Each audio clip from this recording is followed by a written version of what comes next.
Grand Dieu des cieux, nous te bénissons. Merci pour ce moment d'échange. Que ton esprit nous guide. Bénis cet auditoire. Bénis, Père, ta parole. Fais que je sois un instrument dans tes mains. Bénis tous ceux qui nous suivent en ce moment. Au nom de Jésus-Christ, notre Seigneur. Amen.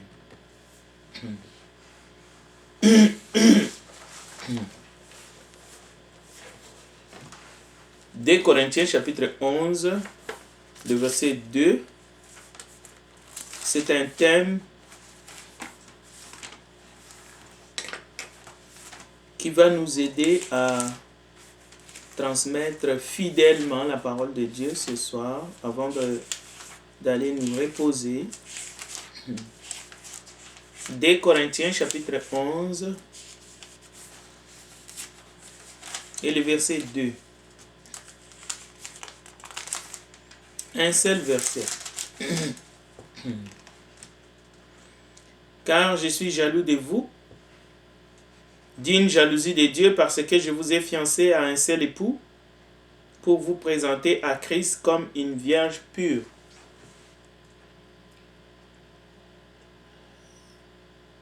Il y a un sujet qu'on parle tellement en ces temps que nous sommes, c'est le message que Jésus est venu nous apporter. Qu'est-ce que Jésus nous donne au fait? Pourquoi devrions-nous avoir foi, confiance en lui, à son œuvre, le Golgotha? Mais vous savez, il y a salut et salut. Il y a ceux qui croient parce que ils recherchent d'abord la guérison du corps, le salut de leur corps. Appelez-les comme vous voulez. Il y a ceux qui croient parce qu'ils veulent un bonheur. Ils veulent seulement un bonheur ici-bas, sur la terre. Mais quel petit sauveur serait le Seigneur s'il est venu juste pour nous tranquilliser ici sur cette terre. Quel misérable salut, quelle misérable vie si notre espérance est limitée seulement ici-bas sur la terre. À vrai dire, l'évangile que nous annonçons, il s'agit bien de l'évangile qui présente Jésus en personne. Lui-même, il est l'ami fidèle, il est l'ami de notre âme. C'est ce que l'apôtre Paul a présenté aux Corinthiens. D'abord, il va leur dire, ne vous accrochez pas trop aux choses de ce monde. Déjà, vous êtes riches sans nous. 1 Corinthiens chapitre 4, verset 8. Mais Paul va insister, et c'est l'évangile de la croix que Paul va présenter. L'apôtre Paul ne présente pas les rachetés, ne présente pas à ses auditeurs quelque chose d'autre que Christ en personne comme étant la fiancée. L'Église est la fiancée et Christ est le fiancé. Il est donc l'époux. C'est pour cela que nous lisons dans 2 Corinthiens chapitre 11 verset 2, c'est lui que nous voulons. C'est lui qui nous apporte le bonheur. Il est lui-même le ciel. C'est le ciel en sa personne qu'il met dans les âmes de tous ceux qui croient en lui et de tous ceux qui lui obéissent à travers les messages de l'évangile. Alors que Dieu vous bénisse tous, chers amis, vous qui nous suivez. Nous vous saluons par le beau nom de notre Seigneur et Sauveur Jésus-Christ. Partout où vous êtes cette nuit, ce matin, recevez de la part du Seigneur toute la grâce afin que vous soyez comblés, afin que vous soyez remplis par son esprit. Donc, nous n'avons jamais eu l'audace de présenter un évangile qu'on a identifié dans ces temps de la fin comme étant l'évangile de la prospérité que Christ a identifié à un moment donné parmi les chrétiens de Corinthe. Parce qu'ils s'attachaient trop. Corinthe était une ville où les affaires, d'abord, marchaient. Il y avait un port à Corinthe. Tout le monde était versé dans les affaires. Il y avait des artisans, il y avait des orfèvres. Et vraiment, c'était une ville où les affaires étaient au premier plan. Et on y trouvait même des femmes, des déesses qui étaient là pour essayer même de vendre leur corps. Alors, à travers le message de l'évangile, la récompense et l'encouragement que nous devrions savoir définitivement que nous avons besoin, c'est de toujours penser que notre grande récompense, c'est l'héritage avec les saints, avec les sanctifiés. Alors, c'est l'amour du nom du Seigneur, c'est l'amour pour Dieu, c'est l'amour pour Christ, c'est l'amour. Jésus disait, l'amour de moi, pour l'amour de l'évangile, pour l'amour de sa parole. Voilà c'est à quoi il nous appelle tous. Ou bien pour l'amour du royaume de Dieu. Donc nous devons d'abord aimer le royaume de Dieu. Et le royaume de Dieu ne vient pas comme quelque chose pour frapper à l'œil. Donc, si nous pensons aux choses d'en haut, l'évangile de la prospérité, l'évangile où on vient nous miroiter les choses de ce monde, cet évangile-là sera anéanti. L'être humain ne doit pas mettre en premier des désirs ou des récompenses que nous pouvons bénéficier à travers le Christ, à travers Dieu, ici-bas sur la terre. Si vous mettez ça au premier plan, c'est fini, vous faites fausse route.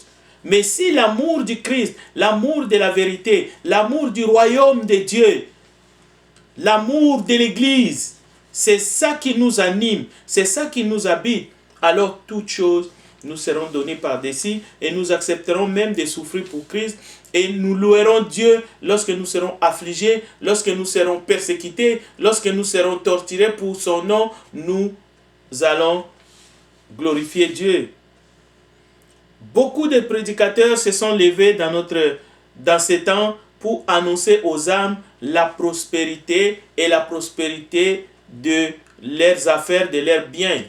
Si c'est seulement cela, la réussite personnelle, l'absence de la souffrance, voire même la guérison physique, mais à fond, la guérison du corps, c'est un message qui est bien reçu en ces temps de pandémie.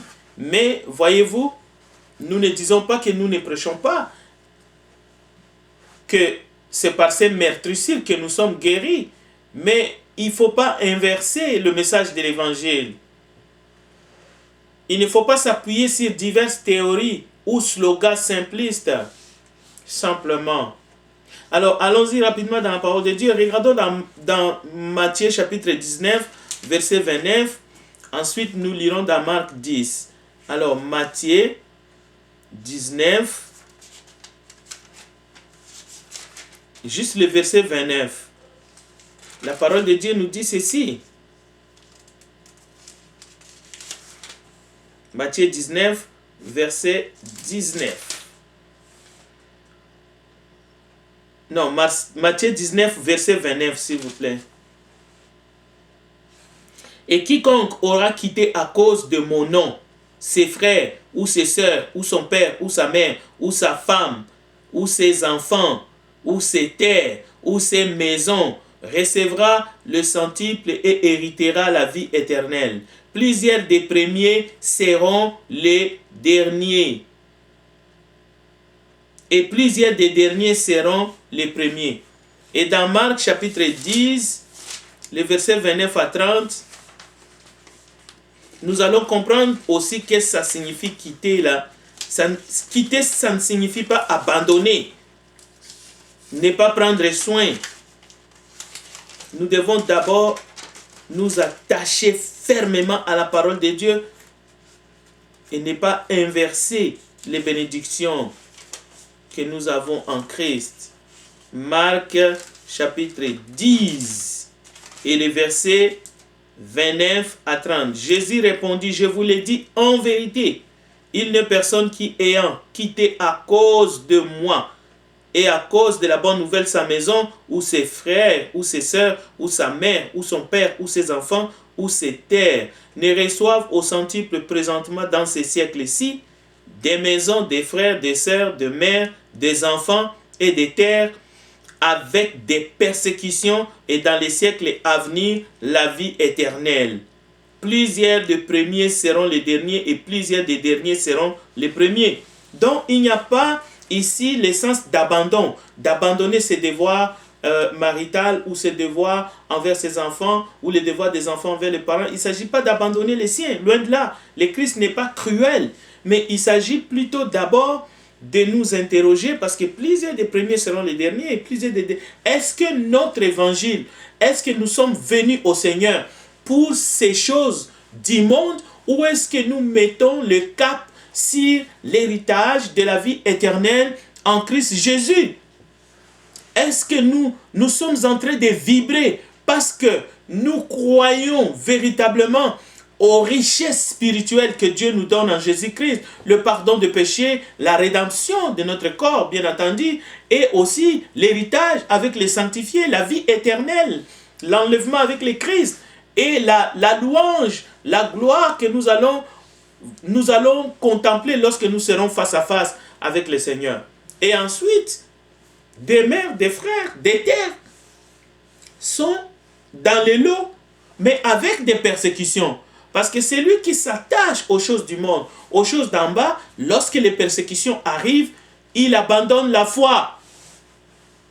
C'est ce que le prédicateur de la doctrine de la prospérité essaye d'induire le maximum des gens avec des slogans simplistes. Si quelqu'un est malade, il n'a pas la foi, ainsi de suite.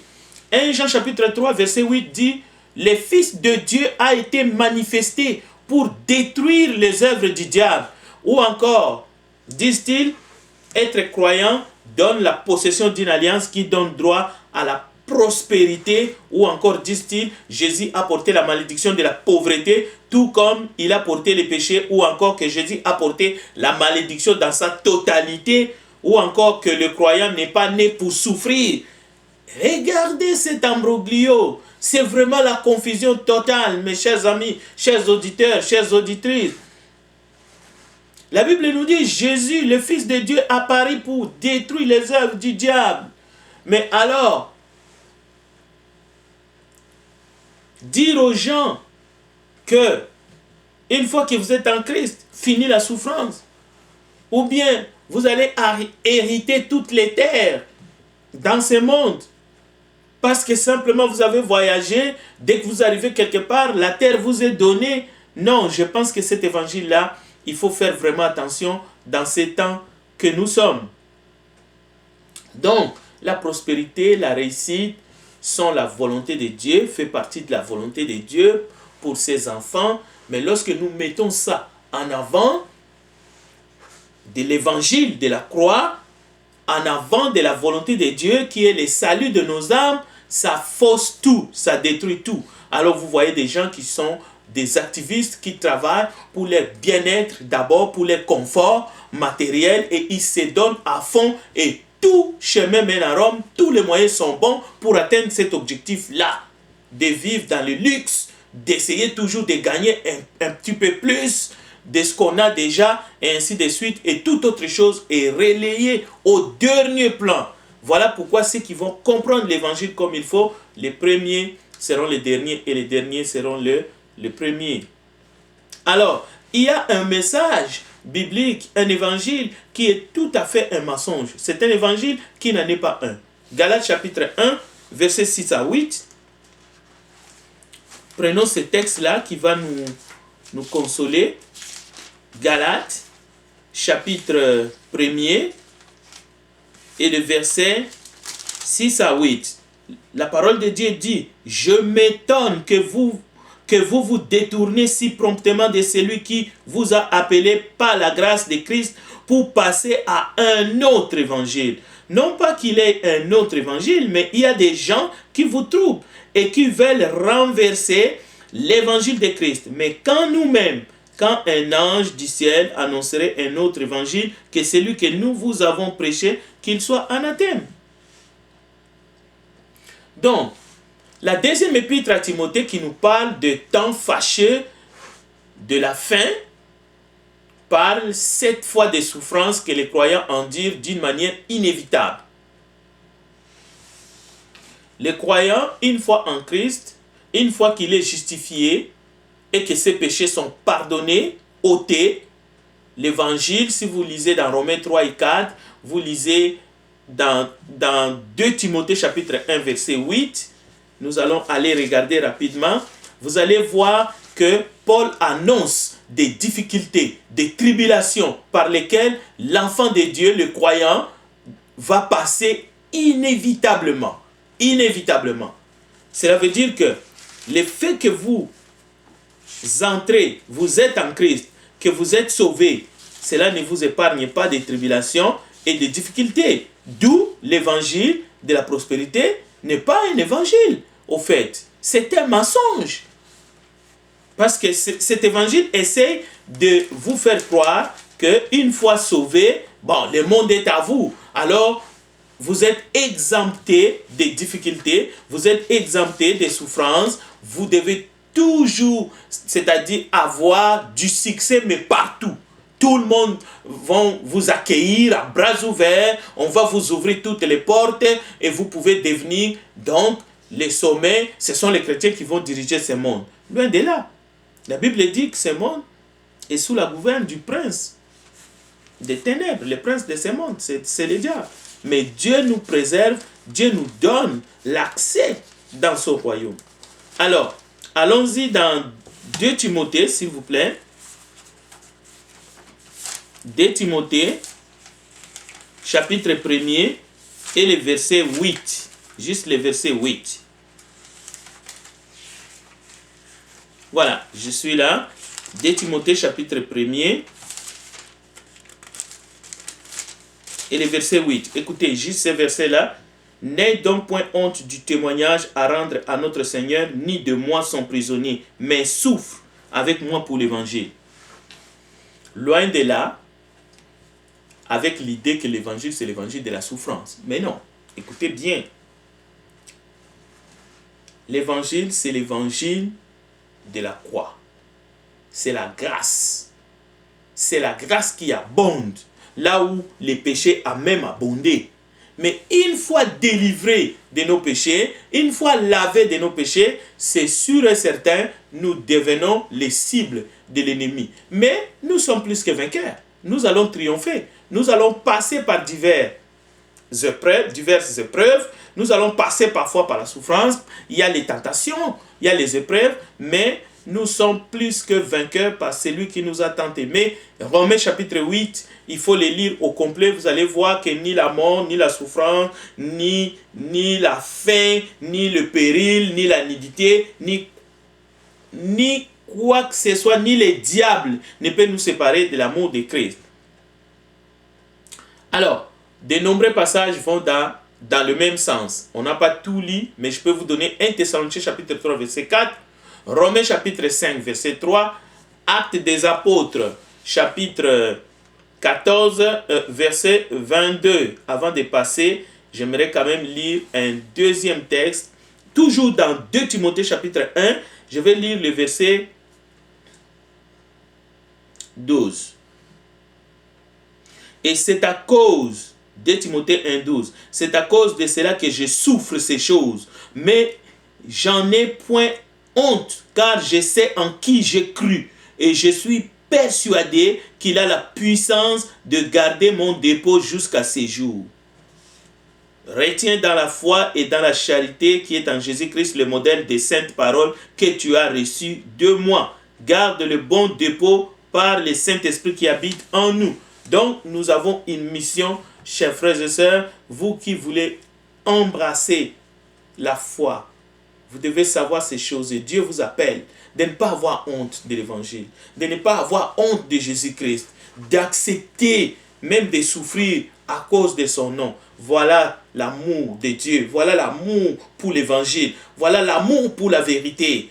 Voilà, mais nombreux à cause de l'amour de ce monde, ils ont abandonné la foi parce qu'ils ne veulent pas souffrir. Ils aiment la facilité. L'évangile de la prospérité n'est qu'un mensonge. C'est un évangile vraiment qui trompe le monde. Et d'ailleurs, la Bible nous parle des temps fâchés.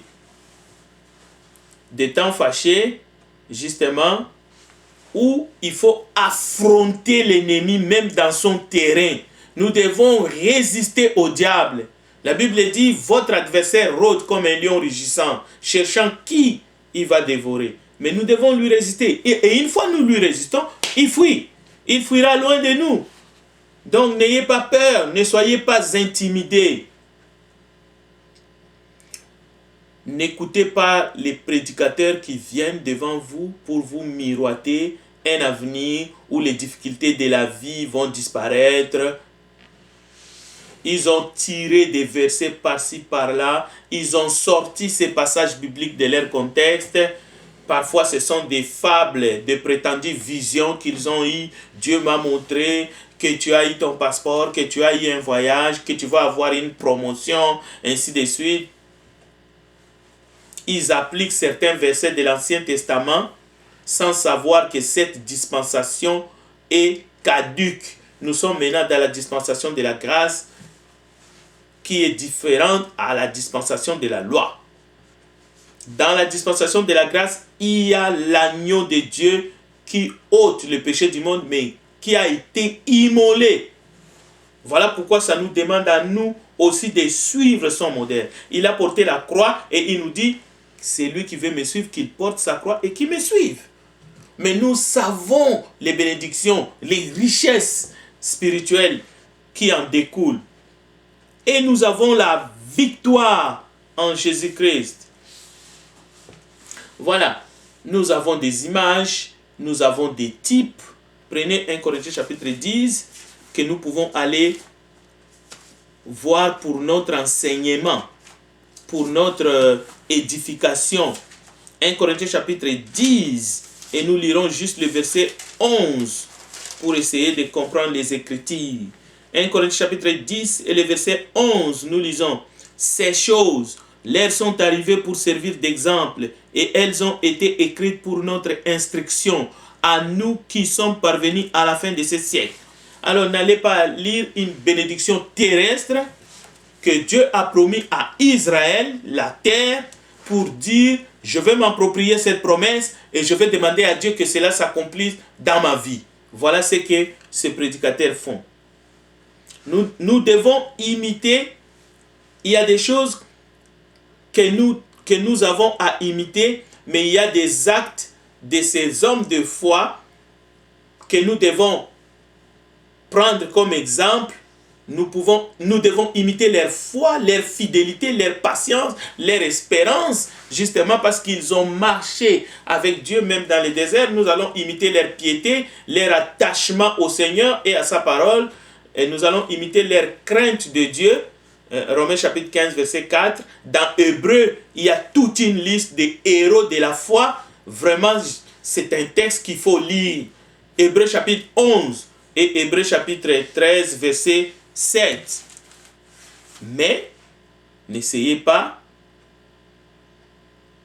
d'aller demander à Dieu, parce que vous avez fait un tour dans la campagne, de vous faire sortir de l'eau sur une pierre, sur un caillou, parce que Moïse avait frappé et puis l'eau a jailli. Donc si vous faites ça, ça c'est une foi qui est mal placée. Maintenant, comme vous avez vu dans notre sujet, il y a une seconde question qui touche la question, est-ce qu'il va y avoir une deuxième période pour le salut de ceux qui vont rater l'enlèvement lors du retour de notre Seigneur de gloire? La question est la voici.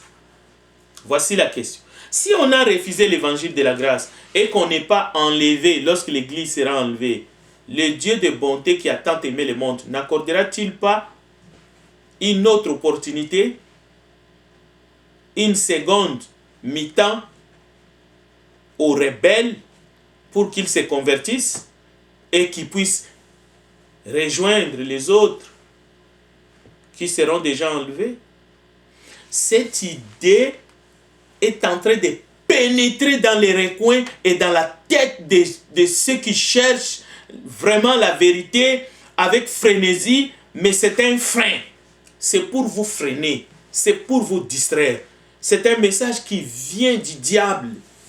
C'est pour vous décourager. Parce qu'une fois que vous croyez qu'il y a une seconde partie qui va se jouer après l'enlèvement de l'église, après que les autres soient déjà partis, Dieu mettra des dispositions pour que ceux qui vont rester et qui auront à ce moment-là compris que les autres sont partis, alors on doit jouer les tout pour les tout. Vous savez que même dans les matchs de football où il y a deux parties, 45 minutes, vous savez qu'il y a des équipes, lorsqu'ils savent qu'il reste 20 minutes ou 15 minutes, là, ils sont en train de tout faire et ils peuvent même, s'ils étaient en retard, égaliser et même prendre le dessus.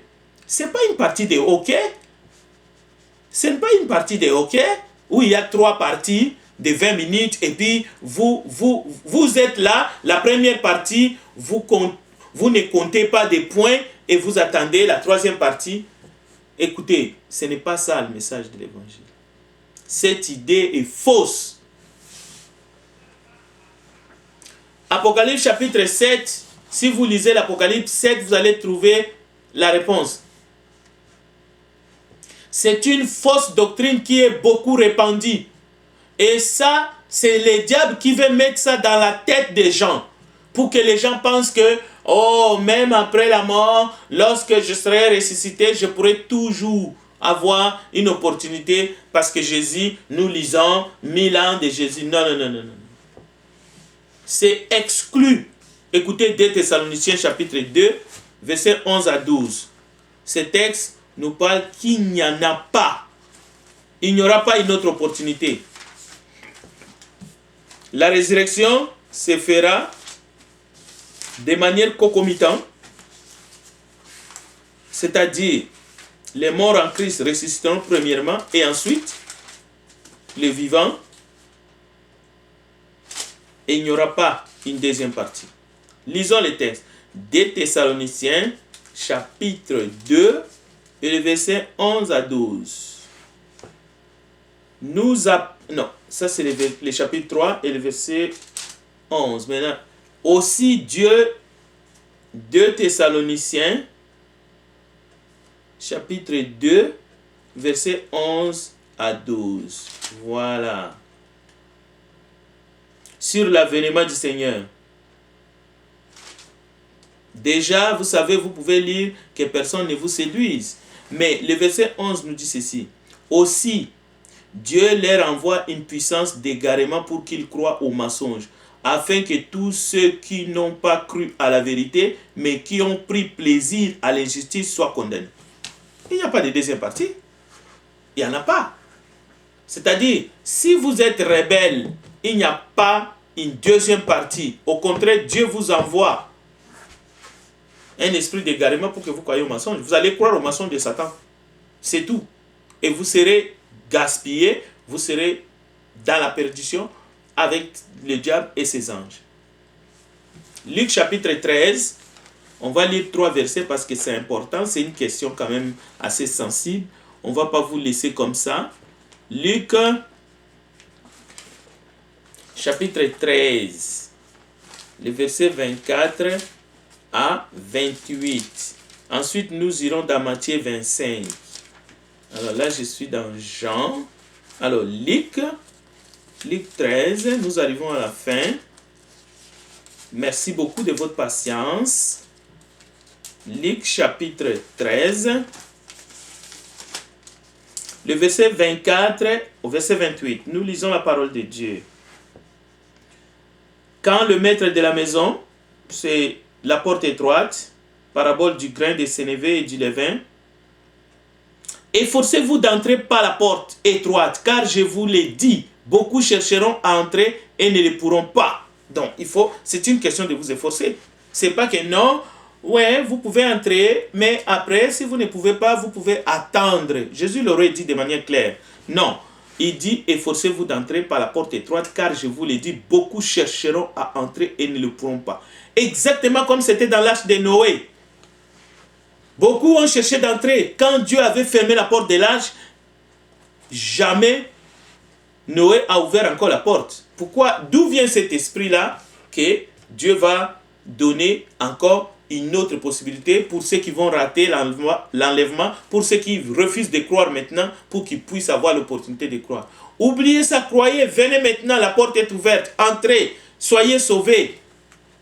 Au nom de Jésus-Christ. Le verset 25. Quand le maître de la maison se sera levé et aura fermé la porte, et que vous étant dehors, vous commencerez à frapper à la porte en disant, Seigneur, Seigneur, ouvre-nous. Il vous répondra, je ne sais d'où vous êtes. Alors, vous vous mettrez à dire, nous avons mangé et bu devant toi, et tu as enseigné dans nos rues. Et il répondra, je vous l'ai dit, je ne sais d'où vous êtes. Retirez-vous de moi, vous tous, ouvriers d'iniquité. C'est là qu'il y aura des pleurs et des grincements de dents quand vous verrez Abraham, Isaac et Jacob et tous les prophètes dans le royaume de Dieu et que vous serez jetés dehors. Il en viendra de l'Orient et de l'Occident, du Nord et du Midi, et ils se mettront à table dans le royaume de Dieu. Et voici, il y en a des derniers qui seront les premiers et les premiers qui seront les derniers. Donc, c'est maintenant que ça se joue. C'est quand vous êtes vivant que ça se joue. Que personne ne vous séduise. Que personne ne vous trompe. Il n'y a pas un peuple, il n'y a pas qui que ce soit qu'après la mort, il aura une seconde période pour qu'il puisse être sauvé. La Bible dit, il est réservé aux hommes de mourir une seule fois. Après vient le jugement. Matthieu chapitre 25. Matthieu chapitre 25. C'est une mauvaise lecture de l'Apocalypse qui amène toutes ces idées vraiment fausses. Et tous ceux qui enseignent cette fausse doctrine seront jugés. Y compris ceux qui donnent des dates du retour du Seigneur Jésus. Ils seront jugés. La Bible dit, personne ne connaît les jours, personne ne connaît la date, personne ne connaît l'heure. La Bible va plus loin. Le Père seul. Alors pourquoi faire des calculs? La Bible dit, celui qui va plus loin n'est plus dans la sainte doctrine. C'est facile de comprendre que la personne est en train d'aller trop loin. Alors, Matthieu chapitre 25, verset 10 à 11. Oui, il y aura l'enlèvement de l'Église. Mais il n'y aura pas de nouveau une prédication de la bonne nouvelle, une prédication de l'évangile qui permettra à ceux-là qui vont rater l'enlèvement d'être sauvés. Écoutez Matthieu 25, versets 10 à 11.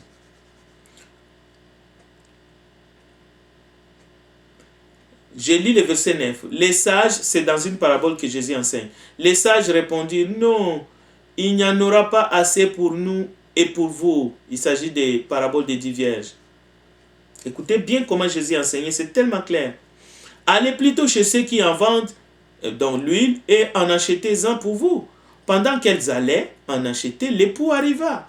Celles qui étaient prêtes entrèrent avec lui dans la salle des noces et la porte fut fermée. Plus tard, les autres vierges vinrent et dirent, Seigneur, Seigneur, ouvre-nous. Mais il répondit, je vous l'ai dit en vérité, je ne vous connais pas. Et écoutez le verset 13. Veillez donc puisque vous ne savez ni les jours ni l'heure. Mais c'est ça le message. C'est ça le message, chers auditeurs. C'est maintenant ou jamais. Vous devez remettre votre vie entre les mains du Sauveur. Vous devez remettre votre âme afin qu'il puisse prendre soin de vous, prendre soin de votre âme, qu'il puisse vous nettoyer afin que vous soyez prêts. Il va vous donner une robe blanche pour que vous soyez prêts, pour que vous puissiez entrer dans son royaume. Et cela gratuitement, parce que lui, il en a déjà payé les prix pour votre rançon.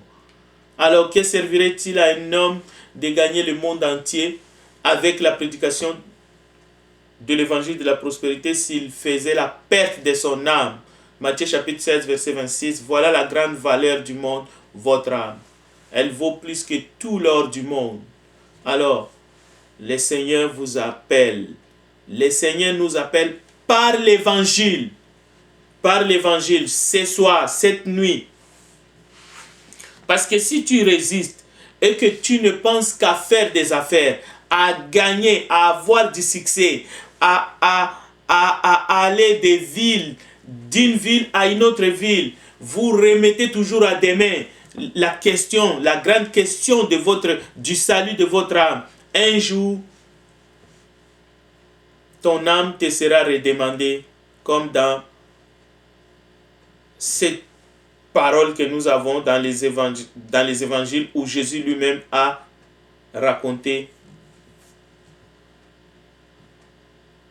l'histoire d'un homme riche mais insensé. On peut être riche et insensé, tout comme on peut être riche mais sage. On peut être pauvre, sage, mais on peut être aussi pauvre, insensé. Cet homme riche mais insensé qui avait construit de nouveaux greniers pour y serrer ses récoltes et se disant « Mon âme, tu as des biens en abondance ». À peine avait-il fini sa phrase qu'il entendit une voix à son oreille qui lui disait « Insensé, pauvre, fou, ce soir ton âme te sera redemandée ». Son âme lui a été redemandée sans qu'il ait pourvu à son salut éternel. Combien de jeunes filles, de jeunes garçons, des hommes, des adultes, même des personnes qui sont dans les 70, 80 ans, mais ils n'ont pas encore pris la mesure pour se mettre à l'abri.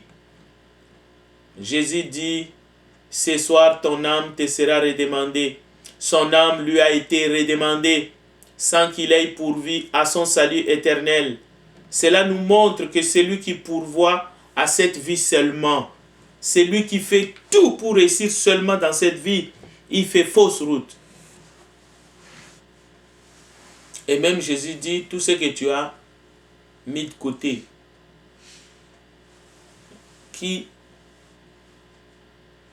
ce sera pour qui? Nous terminons ici. Il est temps de faire le point. Le royaume de Dieu n'est pas pour plus tard. Tout comme le retour de Jésus n'est pas pour plus tard. Il ne faut pas regarder que le bataille c'est toujours plus loin. Non, le bataille est là. L'homme riche, un autre homme riche est mort. Son âme est descendue dans le séjour des morts. Il suffit de voir combien de morts dans la planète depuis le mois de mars 2019 jusqu'à nos jours. Ça, c'est la mort physique. Mais dans ces morts physiques, il y a aussi ce qui termine de manière horrible leur course. C'est-à-dire que leur vie spirituelle demeure figée et personne ne peut changer. Même pas une prière, je ne sais pas moi, on peut même se faire baptiser pour les morts. Ça compte pas. Comme les votes des morts, ça compte pas. Donc, il faut que chacun fasse un examen de conscience. Les bénédictions terrestres, c'est une partie des récompenses de la fidélité à Dieu. À ceux qui décident de suivre. Oui. Dans l'Ancien Testament, surtout, Dieu donnait les semences aux semeurs. Mais le principe dans la Nouvelle Alliance, c'est quoi? Dieu a valorisé encore le travail. Il suffit de lire dans le livre des Thessaloniciens. Je ne dis pas que Dieu ne nous aide pas. Il nous donne la force, mais il nous dit de travailler comme il a dit à Adam et Ève dans le jardin d'Éden. Il bénit le travail de nos mains. Dieu nous guérit, oui, mais n'allez pas encore croire à des miracles, des choses. Non, oui, Dieu par sa providence, oui, Dieu peut guérir selon sa volonté. Il n'a jamais donné une carte blanche, une carte de crédit à quelqu'un pour aller commencer à faire les miracles comme Jésus est venu faire ou les apôtres ont fait pour que l'évangile soit établi, pour soutenir l'évangile au 1er siècle. Maintenant, la parole de Dieu est là, nous avons la parole. Et ceux qui croient, sans avoir vu. C'est la réponse de Jésus à Thomas. Nous allons terminer par une prière. Nous vous remercions d'avoir été avec nous. Nous espérons que ces paroles que vous avez écoutées vous fortifiera. Et pour ceux qui n'ont pas encore pris la décision, justement, d'obéir à l'évangile, voici les temps, voici les moments. Prions ensemble. Merci, notre Dieu, toi qui nous aimes tant, au point de donner ton propre Fils en sacrifice pour que le prix de notre rédemption soit payé. Sois loué, sois béni, et bénis tous ceux qui nous ont suivis cette nuit. Donne-leur de garder les yeux fixés sur la croix et d'obéir à l'évangile de notre Seigneur et Sauveur Jésus, afin que leurs péchés leur soient pardonnés par la repentance, la confession et la foi en notre Seigneur et Jésus-Christ, lui qui revient bientôt. En son nom, nous avons ainsi prié. Amen.